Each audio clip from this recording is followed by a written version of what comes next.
कश मार धुआं उड़ा और उड़ जा आसमान में। जब भी हम लोग सड़क पर कार और बाइक ड्राइव करने के लिए निकलते हैं तो पुलिस कई बार चेकिंग के दौरान हमारे मुंह में एक पतली सी पाइप नुमा चीज घुसेड़ती है। उस यंत्र से ये पता लगाया जाता है कि चालक कितना एमएल मार कर सड़क पर झूमने के लिए निकला है।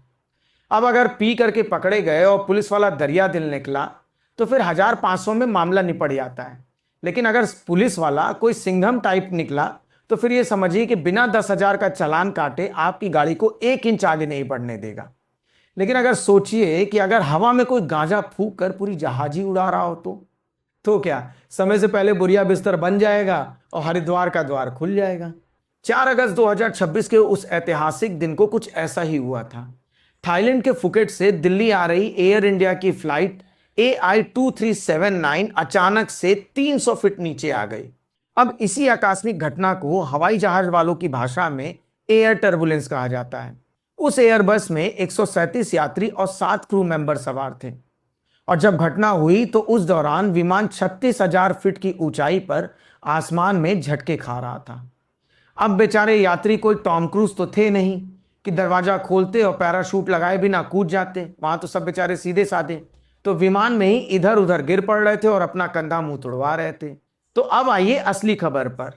जैसा कि पूरी दुनिया में होता है कि हर घटना दुर्घटना के बाद जांच का आदेश दिया जाता है, सो दिया गया है।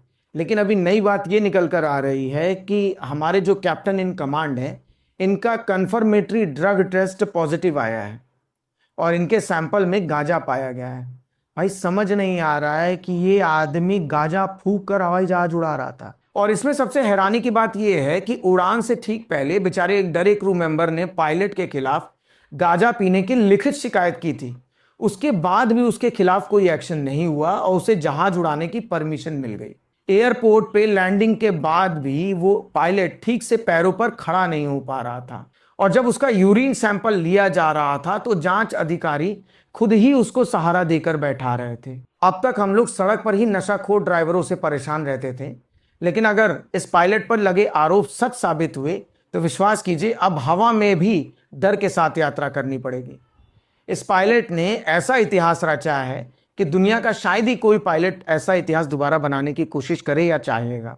सोचिए अगर ये प्लेन क्रैश हो जाता तो क्या कोई बच पाता। अब इस खबर के बाद तो मेरे मन में एक और डर बैठ गया है।